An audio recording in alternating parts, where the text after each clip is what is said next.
Welcome back to the Contacts Coaching Podcast. We are joined today by Dalton Dietrich, assistant coach, DePauw University men's basketball. Coach, thanks for coming on. Yeah, absolutely, Climo. It's a long time coming. Let's do this. So why don't you tell us your story, Dalton? How did you get into coaching? What was that like for you? And since we're on stop 2, what was the process like for you landing your first job that involved basketball, not as a player, and any subsequent ones following that? Absolutely. I'm only 24, but I've taken a long, windy road to get to where I am today. I would say it all started my junior year of high school. Playing career had already ended after my freshman year. The glory days were done. But my junior year, right before the state championship game, had a really good team in high school, and I was super close with our starting shooting guard.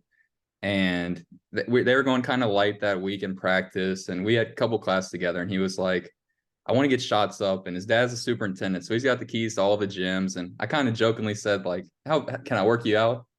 And at the time I just said it to say it. And he honestly was just like, yeah, sure. I trust you. Give me what you got. So that night we went to like a elementary school in town and went for about an hour. And I used all the Drew Hanlon and Chris Brickley videos I had seen, shooting drills and whatnot. And later that week in the state championship game, he went for 17 and they won. So I definitely think that helped quite a bit. We still joke about it to this day. And then following that, he's a gym rat as a whole. So he took about a week off, and after that, it became a common occurrence. I didn't know if I want to get into coaching or what I want to do, but I loved the experience of just being in the gym and experimenting with different things. And also, at that exact same time, on that exact team, we had a player that was ranked top 5 in the nation, and I love the game of basketball. I follow it religiously, and he's getting recruited by the who's who, the Bill Selfs, the Rick Pitino's, Bryce Drew, everybody's involved. And I'm seeing him come through school, and my friend's like, why don't you be a manager? And I'm kind of like, yeah, maybe. And then I gave it a couple of days, and so I grew up a Duke fan, and I'll get to where this ends in a second, but I grew up a Duke fan. And one day I'm walking out of school and Greg Paulus walks by, former Duke point guard. Now, at the time he was coaching Ohio State. And it like hit me. I was like, okay, it'd be kind of cool to be around and just experience it. I don't know where it will take me. So that following day I came to the head coach, and they had asked me prior and I'd passed it up, and I told him I'd love to join. And not a week later, I get a text from our head coach, and he's like, guess who's coming to town tomorrow? And I don't know. I mean, everybody's came so far, and he's like, John Shire and Nolan Smith, Duke's coming to town. Your boys are coming to town. And I'm like, you're lying to me. He's like, no, I promise. If you want to come, he's gonna do a workout. If you want to rebound, be around, pass, do something. I'm like, no, they can't pass this up. I grew up watching John Shire and Nolan Smith. So next day comes, I may or may not have wore a Duke shirt. Little bit of a fan at the time. So I walk into the gym, and they're standing there. We're talking to our head coach. I walk over, and our head coach is like, you know these guys? And I'm like, come on, coach, do I know these guys? Like, I watched them growing up. And I guess he had given the rundown to John Shire already. And Shire's like, I heard you're a big Duke guy. Like, it's great to meet you. And I had met a couple of the coaches already in that prior week. Like Roy Williams came. Roy Williams actually came the day after they won the national championship. So that was pretty cool. I met a couple of others, but Roy took a little interest, but nobody really cared to know my story. But John Shire took probably 5 to 10 minutes. To me, it felt like an eternity. And he just, what are you interested in? What's your passions? And he kind of talked me into coaching. He was like, you sound like you were really interested in the game. I think you should try this manager thing out. Like maybe even at the college level. He talked about prior managers, that Duke that it went the manager route.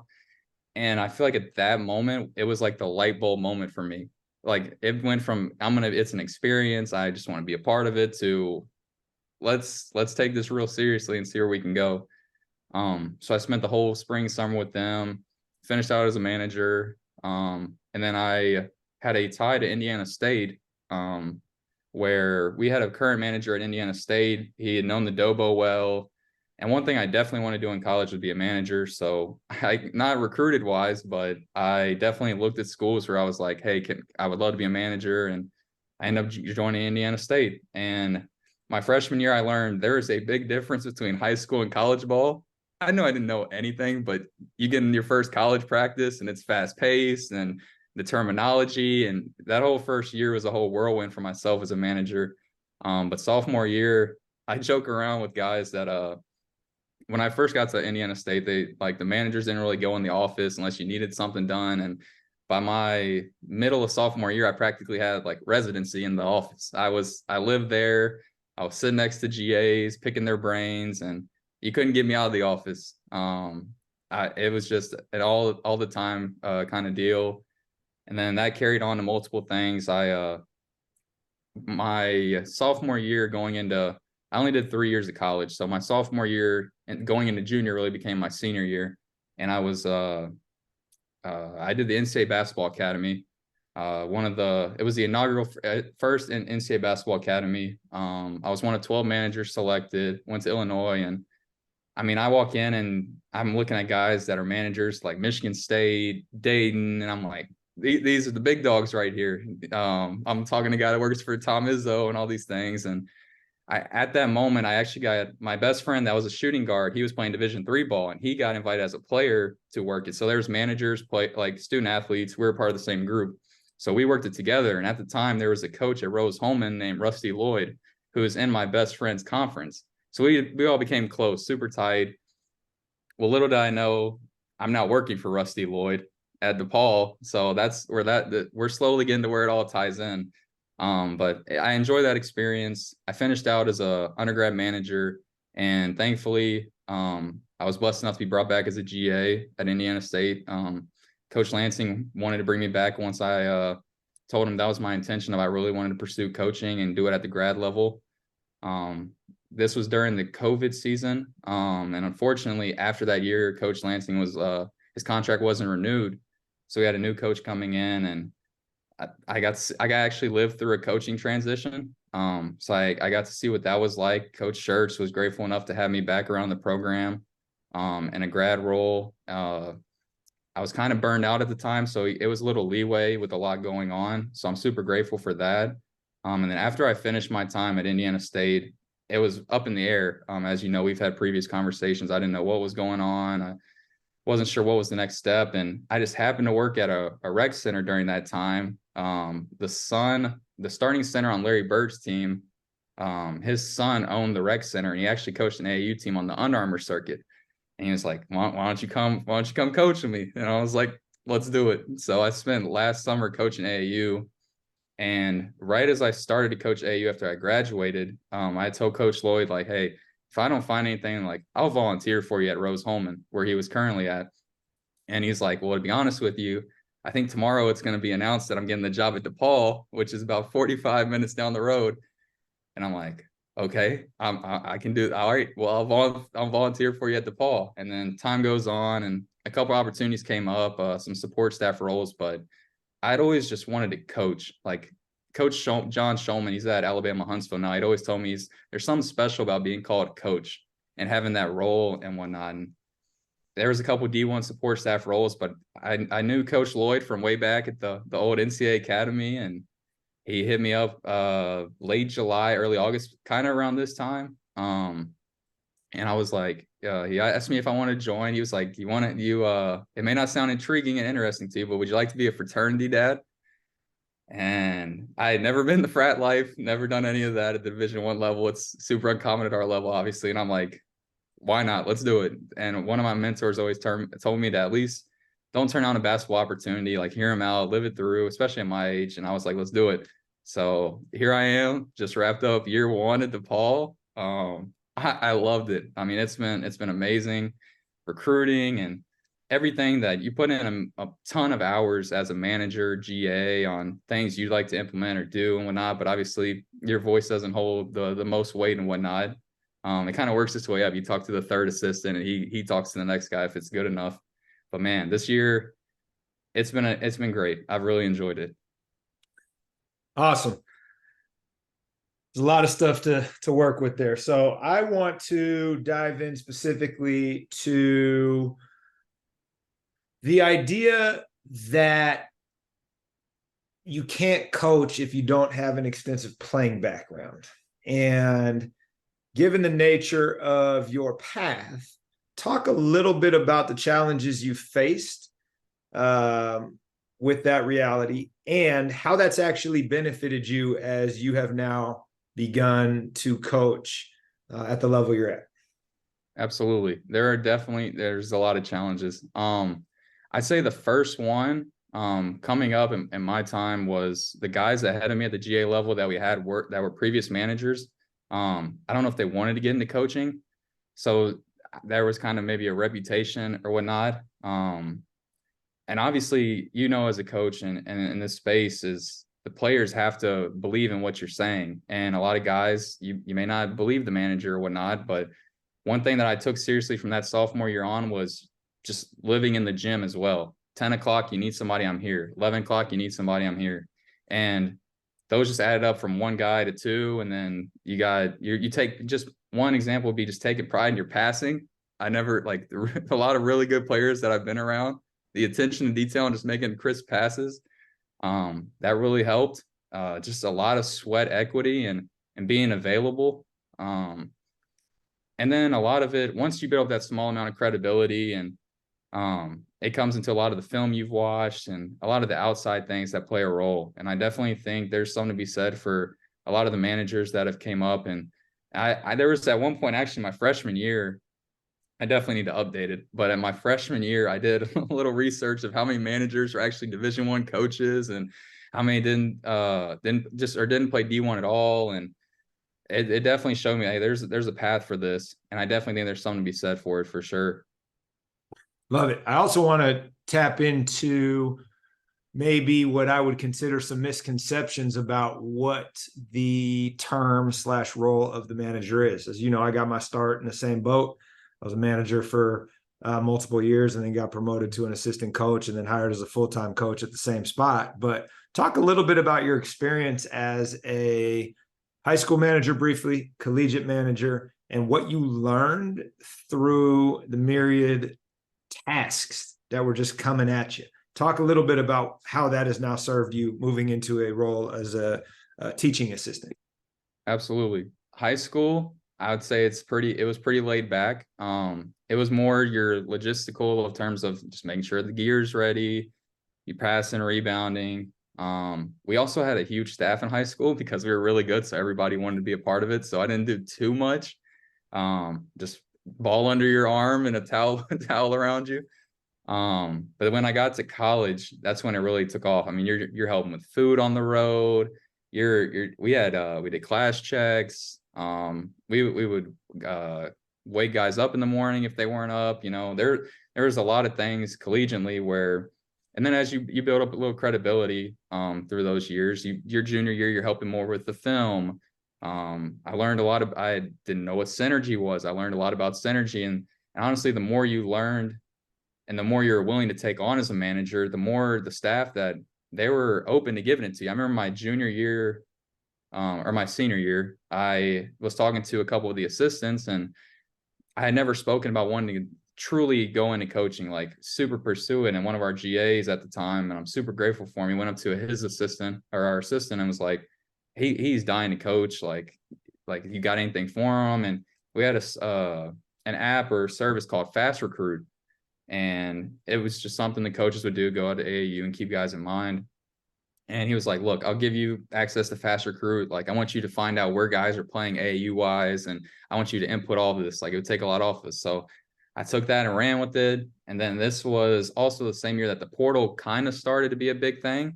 And there wasn't really like a portal service or whatnot. So I would go on verbal commits and find every portal guy and type in his stats. And any task they would give me, I was all for it. I was a basketball junkie and I just kept digging and digging. And honestly, a lot of it paying the dues through that. And also at the same time as a manager, both high school and collegiately, I didn't get paid. So it was like, I just did it for the love of the game.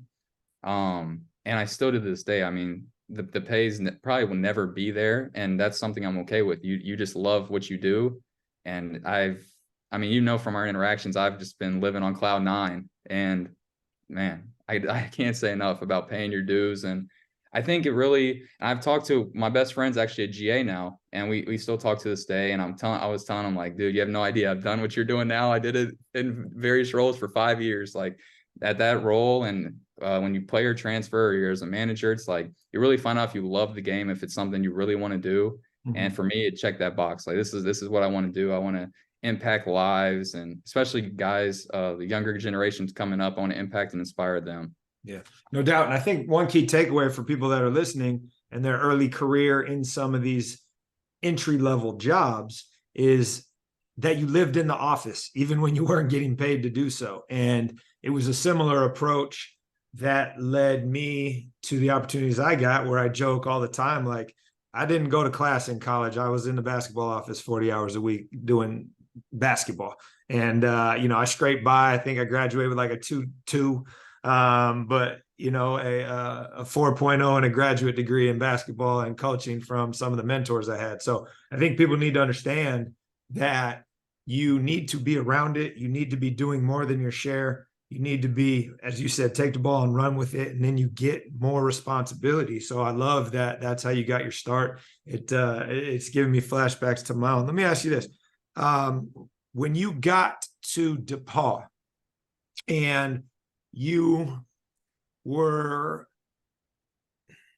I don't know if the role was similar as a GA and an on-court coach, whatever it is. But what I want to know is, can you identify a few of the things that you realized right away that you needed to figure out, right? You thought you had this stuff figured out, what you were doing, and now, you're going Division I, Division III, GA to, assistant coach. But what did you learn right away? Like, holy cow, I got to figure this one out.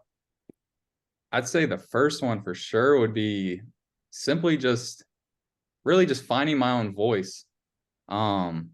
As a GA, you say a lot of the things to an assistant coach, or you whisper something to your fellow GA. But when you become an assistant, it's like, use your voice. Now it's your turn to really speak up. And that's one thing I think instantly hit me was the first few practices. I was super quiet. And I remember our coach, he was like, you doing okay? And I'm like, I've just never been in this position where you're empowering me to be verbal in practice. So I would say being vocal and finding my voice, my coaching voice, that would be the first. And then the second was really, as a GA, there's times during a game you're charting stuff, or you're worried about maybe the food's running late. Like, there's other logistical things. But now that you're in the coaching role, and it's like you're thinking of sets, or maybe a curveball for defensive switch up, just something you're trying to always. I'm notorious, and our head coach will say this, I'm notorious for just throwing ideas out, like spewing them out.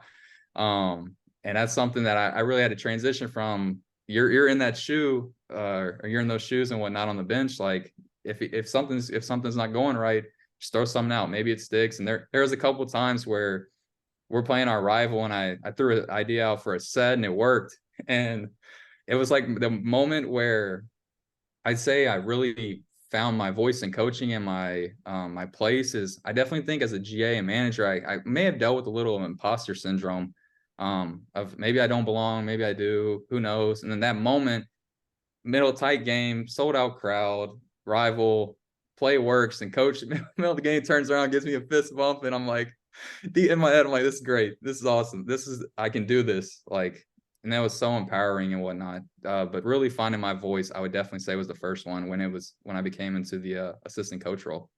Nice. I love that for two reasons. Number one, I've always said a good assistant coach is willing to get told no 99 times and still make the 100th suggestion. And I don't want to be looking over, do you have anything? Like, I want things being peppered similar to what you do.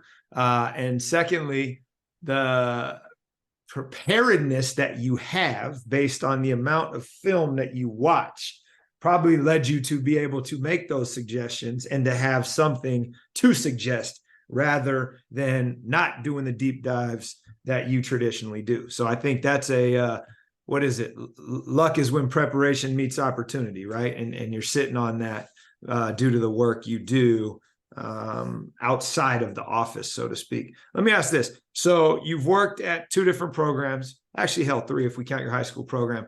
What would you say if you could identify as the best thing that each of those programs did, that when you become a head coach, you're definitely doing that, be it, whatever you feel was the thing that most had the greatest ripple effect on culture in that program that you want to make sure you hold on to because of how transformational it was, both high school, Indiana State, and now at DePauw? Man, that's a great question, Climo. I would say number one, finding great people. I think that's huge in this. High school, obviously, it was a lot of talent mixed with great people. College, I mean, I can't say enough about the GAs I worked with, the coaches I worked with, and the players as well. It was an amazing experience. And then this year at DePauw, I think hit home the biggest in terms of great people. I don't think any staff in America has more fun than ours. Whether we're doing a tour or we're eating at lunch or on the road, I mean, it's just great. And then the players, I think that's a underrated trait in recruiting, is just the character of a guy, like the true character of a guy. Like obviously they're talented, but they always talk about you can get away with one bad guy or a cancerous guy in the program, but two, it kind of spreads a little. But I can go 1 to 15 and great guys. Like I thoroughly enjoy the time I spend with them. And I think if you surround yourself with great people that have great intentions and you have that one common goal, and you're willing to work for it, especially at this level where, I mean, we're in the off season right now. We can't work with guys due to the rules and whatnot, but I know guys are putting work in. Yeah, you just find the work ethic mixed with great people, and I think you can accomplish anything. Love it. Let me follow up with this. As you are constantly looking to grow, both as a coach and your database of information, and you're constantly watching other teams, what have you learned watching other teams that you would like to appropriate and utilize in your own program if you were Lord and Master of all? What are some of those things that were I like that, right?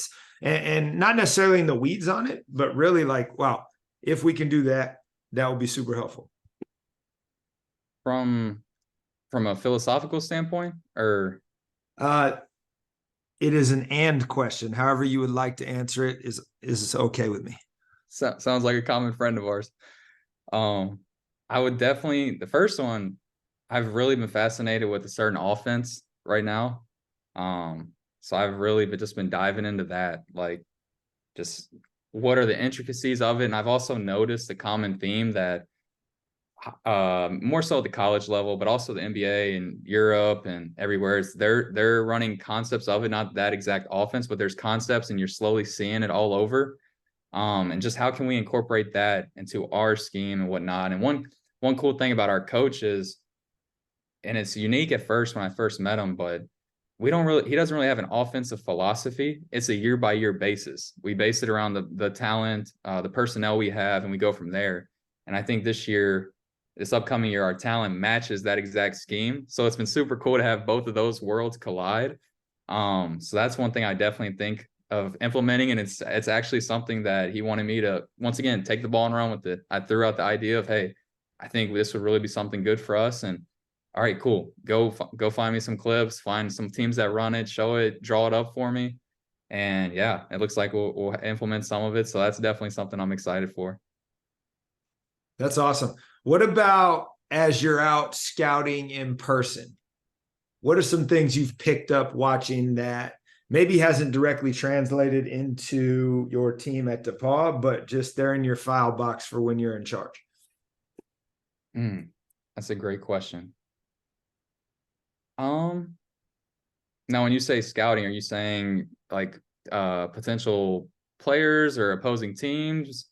Yeah, great follow-up question. And let me rephrase this. Generally, I ask people what they've learned watching other sports that aren't basketball. But since you don't watch anything but basketball, I'm not going to waste my time asking that question. I actually have one for you. So it was raining outside one day, and our lacrosse team, our team was playing in the gym, and I'm never watched it. I mean, I grew up a Duke basketball fan, so I know Duke lacrosse is notorious and whatnot. So didn't know much, but I'm standing on the balcony one day and they're talking about their zone defense and whatnot. And I'm like, this kind of looks a little similar to some concepts we can run. And that actually, it's crazy. You went this way with the conversation because I had recently listened to a podcast with Stan Van Gundy, and he talked about the NBA and more teams using the zone. And you saw the Miami Heat incorporate some of that. And I sent it to our coach, and now we're implementing some of that, and it all intertwines back to the lacrosse story of I was like, Coach, you ever watch lacrosse? And he's like, no. I'm like, all right, let's watch a little bit of practice. And you're hearing some not the exact terminology, but you're picking up, okay, this is what that means compared to what we call it. And I would say that'd be the one experience for sure from another sport where I just picked up on some of their zone concepts and whatnot. So and we've never been, me and myself and our head coach have never went zone. Never. I think we have maybe 3 possessions on synergy last year going zone, but who knows? Maybe we'll play some more this year. I have a good feeling we might, so we'll see. Here's my takeaway, Dalton, and I love that because I was pretty right on, except for the accident that made it happen. I truly believe that people get tunnel vision in their discipline, and you have to force yourself to think about how can I learn from others that may be doing something similar, even though it's a different discipline. So I've talked about this as I've matured, let's call it, or I've gotten older, right? What did Jay Wells talk about? You get wisdom only through age, to where for me, athletics is just a vehicle to teach leadership and followership and how to be part of something bigger than yourself.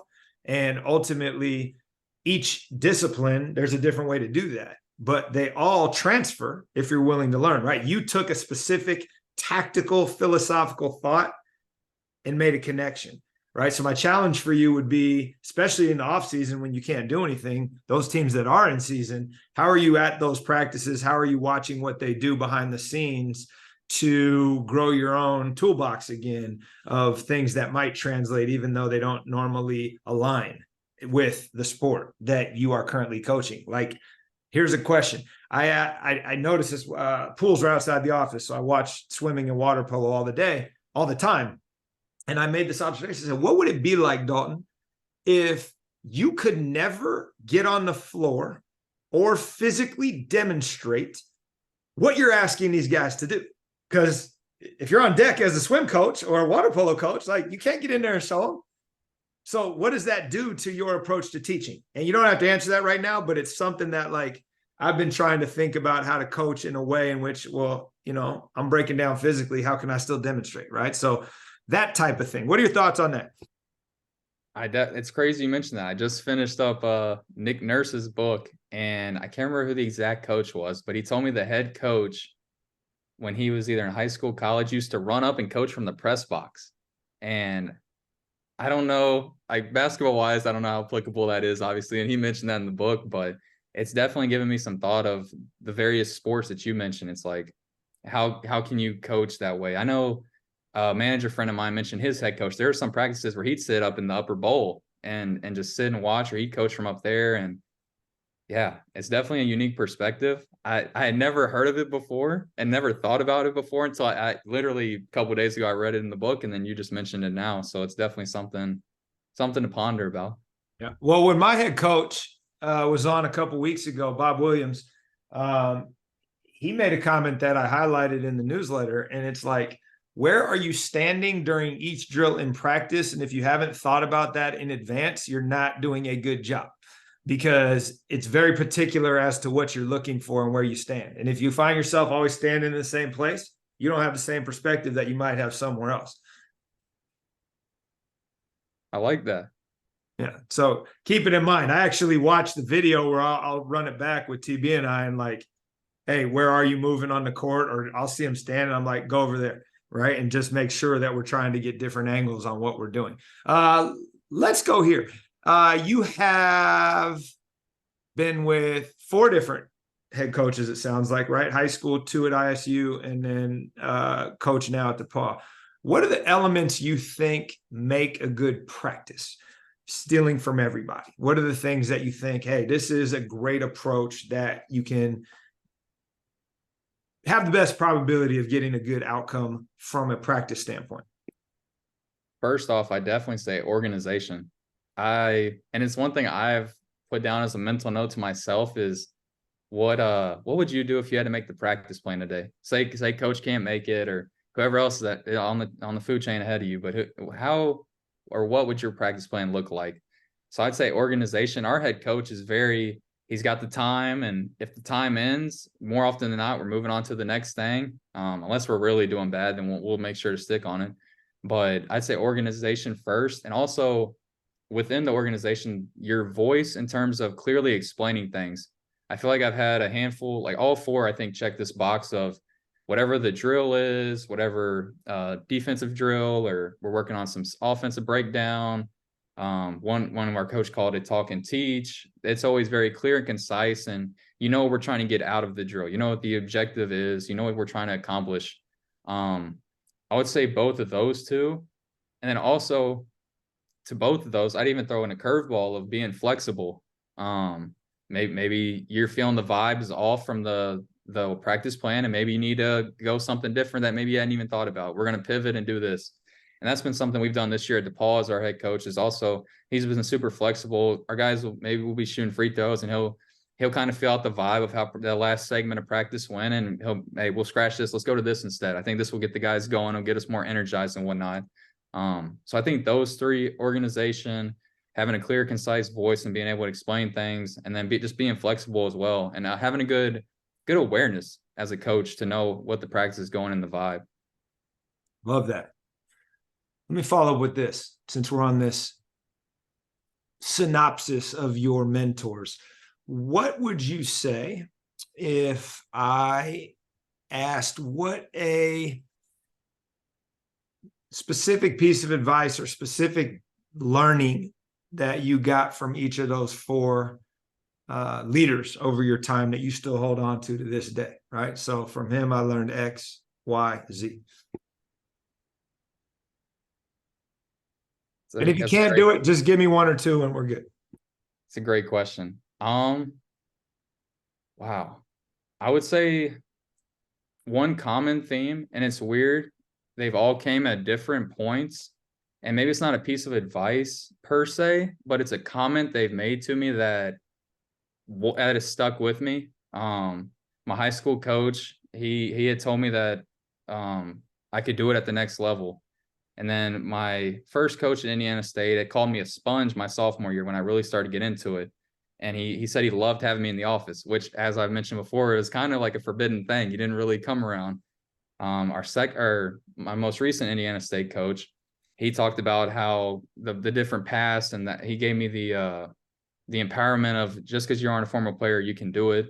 And then obviously at DePauw, this one, it's really just empowering. Now it's really empowering me. Like, hey, here's some rain here. I had a couple scouts this year, and I had never had a scout before, putting the scout report together, the films all together.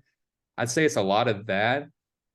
And another one, and he wasn't a mentor, but I also fell in love with the game of basketball because of JJ Redick. But one of his quotes is, "You've never arrived, you're always becoming." And I feel like that's something that's really sat with me of, yes, I have all these mentors, and I've read a handful of books, and I have a handful more to go, but it's knowing that I know some, but I won't know it all. And that's what motivates me, is knowing that there's so much more I don't know, and I have so much more learning I still have to do and growing. And I would say those pieces, those little things of empowerment, but also the JJ quote.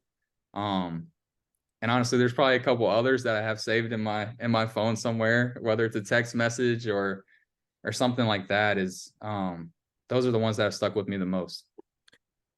Yeah, thanks for sharing that. And I want to follow up in regards to the way in which you learn, especially in your early days of coaching, especially at the collegiate level, when you're working your way up the proverbial social ladder. What would you say is a common myth about college coaching that you would like to dispel? Definitely that it's X's and O's, like the whole, that's all, dominate that. Like, there's so much more that goes into it. And our common friend, it's a lot more mental than when it gets to the physical aspect, of terms of what's this guy going through? And I feel like that's honestly been one of my best traits to tie it in together is the relationship aspect of when I was a manager. I could translate to the coaches, hey, this guy's been going through some things today, or he just had a test or something. I think the myth of just the X's and O's being like the main or the whole aspect of coaching, like it's like a puzzle. There are a ton of pieces that go to this coaching puzzle, and X's and O's, yes, it's a good piece, but there's 100 other pieces that go to that puzzle of, especially at the Division III level, whether it's social media, recruiting, the parents, there is a lot that goes into coaching, and especially being at the head seat. Yeah, keep your phone on. Just there's a lot of things you just never know. There's a lot of boxes, a lot of jobs, a lot of hats you wear. Love that. Got a couple places I want to go here. Let's do this. I'm going to try out a new question. We'll see what we get out of this one. What's an insult you've received that you're most proud of? Oh, that I never leave the office, or that I'm always up my coach's butt. I never leave the office. I got called. Oh, actually, it actually just happened a couple weeks ago. Well, not even the office. This is from an opposing coach. We were watching a game and we had to go to a different court, and I'm pointing out the court, and this coach goes, "Oh, so you're just following your dad around?" And I was like, "Great." I got a good laugh out of it. But our head coach actually turned around and was like, "Hey, I wouldn't know where to go if it wasn't for him." And I was like, I appreciate that. And I know it's a lot of just, I live in our coach's office, to be honest. Like I share an office with like a handful of other assistant coaches right now, but you'll catch me if you need to find me. If I'm not in that office, I'm 100% on the coach's couch, just shooting out different ideas, writing on the board. I don't leave him alone. I always joke with him. He'll probably watch this or listen to it, but he's been coaching longer than I've been alive. So I always mention that to him. And I'm like, I'm practically like your second son, you know? Like I'm old, I'm probably old enough, but I'm always around him. And that was probably the insult that I got. That I mean, it's an insult to most, but to me, I take great pride in it because it means I'm doing something right. So I definitely take great pride in that one. That's great. I had no idea where that was going to go, and that's a perfect first run at that question. Let's talk a little bit about your infatuation with Summer League and what you have learned and what you have accumulated in regards to a content library, and talk just a little bit about that project and what and kind of where you're at with it, and what are your takeaways so far? Yeah. So last year was the first year that I just said, I want to watch. I mean, as a kid, I watched them, but not like religiously. But now last year it started where I watched every Summer League game. And at the time it was, what X's and O's can I grab? Like, what do I like philosophical, like little tactics that teams are using and experimenting with in the Summer League. And this year I think, well, before we hopped on, I was finishing up a game, but I think I have like 30 more to go because there's so many. But this year, I think it turned into more, and maybe it's because when I was younger, I was always fascinated with team building. Like I thought, oh, I'd be a GM one day. But now it's became, what does this guy have that I can find in a recruit? Maybe not at his level to play in the NBA one day, but what kind of aspects or little traits does this guy have that now when I go on the road, I can look for that in certain recruits? And I think there's something to be said for guys that, and as a coach, that have feel, like just see the play, like they're a coach on the floor, and figuring out what those tactics are and how can you translate those from the Summer League to your local AAU event. Like I'm going to an AAU event this weekend. I'm going to see what I can find from these guys that play in the Summer League. What little traits are they doing that maybe this guy doesn't do it at that level, but it's something where if we have that foundation at our level and I can build upon that with our staff over the next 4 years, not going to live with the portal, that we can just really accomplish great things once that player is done. So it's kind of been a translation or a transition per se, from what X's and O's can I get last year, and this year I still watch for that, but more now it's just the little traits of what can I see in guys that I can find in guys that will be DePauw Tigers one day. Yeah, and I love the creativity of that because, as you said, last year I was looking at X's and O's. This year I'm looking at player traits and where I can identify those in potential recruits. on a scaled level, which I don't think too many of us go that far down the rabbit hole of here's this tool, but more importantly, here's how I plan to apply it. And I think that's a great thing that you're doing there, and really impressed by that. All right, last question that I always end with. What have you most recently changed your mind on? Meaning, I used to be over here, and now I'm over here, and here's why. And it was a very conscious moment of, you know what, I don't believe in that anymore. Now I'm over here. Again, we've actually kind of hit on it. It's playing zone. I was never big on playing zone. I was always man to man, pack line, help the helper, all those things. And listening to the Van Gundy podcast it's probably one of the best I've ever listened to. And he talks about, just like how I spoke of earlier, there's zone. And I don't know if it's your natural or your traditional zone. Maybe there's a twist of various things. Like one of my coaching mentors talked about Rick Pitino, or I think it was Rick Pitino, that he would call out 24 and it'd be 2-3 zone, but on the fourth pass in the half court, you go man. Mm-hmm. So like whatever that second number is, after that many passes, you go man. So maybe it's that, or there was another coach that talked about a zone, and if he would define it by cutters, and you'd go man if off a cutter, and if the ball went between below the free throw line, you go man after that. You called like fire and go man after that. Like there's a handful of things that I was like, no, I don't want to touch that. I don't want to go. I don't want to ever go zone. But the more the talent level increases, you kind of have to find that curveball and that switch up. And it's crazy because I feel like you're talking to my head coach as well at the same time, because he never believed really in pressing or doing some kind of press. And then this year we pressed. So he's changed his mind on pressing. I'm changing my mind on zone. We're all evolving and just trying to be better. Well, the zone thing I'm not sold on still, but the press thing you mentioned, we're real bullish on. And I think from my standpoint is, especially in a situation like yours where you don't have year round to work with your athletes and you don't have as much prep time as maybe you would like, I've always tried to take the approach, which is, how do you steal practice time from your opponents by doing things that force them to prepare for you, whereas you don't have to prepare for them? And ultimately it's like, it might not be the same, but I talked to our football coach last year about it, and I was like, how can you hack coaching football the way that I feel I have hacked coaching basketball at the high school level, at least, where is if you press and you do certain things, you can turn it into organized chaos, and you're better at that than they are, right? So I think in each sport and at each level, obviously it's harder to do that because the talent is better, but I'm always curious, and I think you get a kick out of trying to figure this one out.